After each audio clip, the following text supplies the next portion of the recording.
Lower back में pain start होता है और वो रेडिएट करता है हमारे लोअर लिम्स में। लोअर लिम्स मतलब लेग्स में, थाइज में, इधर की तरफ हमारा क्या करेगा, वो हमारा पेन जो है वो रेडिएट होता है।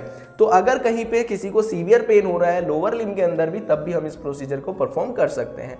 नमनेस है किसी को, ठीक है, वीकनेस आ रही है किसी को, ठीक है, तो यहाँ पे भी हम इस परफॉर्म कर सकते हैं। मतलब लोअर लिम्ब के अंदर की ही बात हो रही है। लोअर लिम्ब में अगर किसी को नमनेस है या फिर वहीं पे किसी को वीकनेस आ रही है, तो ये हमारे पास में ये प्रोसीजर परफॉर्म किया जा सकता है। अगर किसी को स्पाइनल स्टेनोसिस है, मतलब कि यहाँ पे हमारे स्पाइनल की नैरोइंग हो गई है, तो उसमें भी हम इस प्रोसीजर को परफॉर्म कर सकते हैं। या फिर किसी को स्पाइनल कोर्ड ट्यूमर है, ठीक है, अगर किसी को ट्यूमर है तो तब भी हम इस प्रोसीजर को परफॉर्म कर सकते हैं।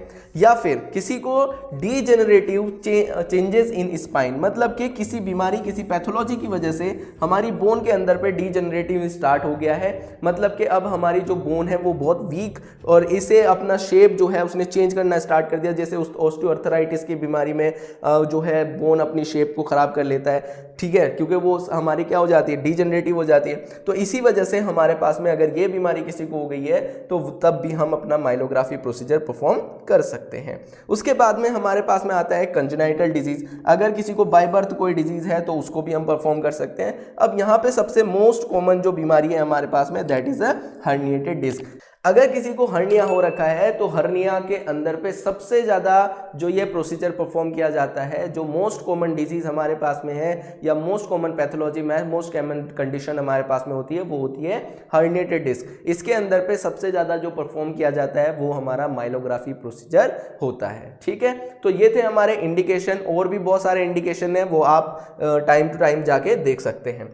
उसके बाद हम बात करते हैं कि कब हम ये प्रोसीजर परफॉर्म नहीं कर सकते हैं, तो उसको कहा जाता है कॉन्ट्रा इंडिकेशन। तो अगर कॉन्ट्रा इंडिकेशन की बात करें तो सबसे पहले ऑब्वियसली हम यहाँ पे इस प्रोसीजर को परफॉर्म कर रहे हैं किसके अंदर, हम इसको कंट्रास्ट दे के परफॉर्म कर रहे हैं, ठीक है, हम डाई यहाँ पे दे रहे हैं। अब वो जो हमारे पास में कंट्रास्ट है वो कैसा है, वो आयोडीनेटेड कंट्रास्ट है। तो अगर किसी को आयोडीन से सेंसिटिविटी है, हाइपर सेंसिटिविटी अगर किसी को आयोडीन से है, तो तब हम ये प्रोसीजर परफॉर्म नहीं कर सकते, ठीक है, क्योंकि वहां पे रिएक्शन होने के चांसेस बढ़ जाएंगे। उसके बाद में अगर किसी को प्रेगनेंसी है, तो प्रेगनेंसी में तो आपको पता ही है कि हमारे पास में हमारा जो एक्सरे होता है वो एक्सरे कॉन्ट्रा इंडिकेटेड होता है। तो अगर हम एक्सरे नहीं कर पाएंगे तो ये प्रोसीजर भी हमारा परफॉर्म नहीं हो पाएगा। उसके बाद में अगर किसी को ब्लड इन सेरेब्रोस्पाइनल फ्लूइड, अगर सीएसएफ के अंदर पे किसी का ब्लड है, तो तब भी हम इस प्रोसीजर को परफॉर्म नहीं कर पाएंगे, ठीक है, मतलब कि सीएसएफ के अंदर पे ब्लड जो है हमें दिखाई दे रहा है, तो इस प्रोसीजर को हम परफॉर्म नहीं कर पाएंगे। या फिर किसी को हमारे पास में जो अरेक्नोइडल मेम्ब्रेन हमारे पास में होती है,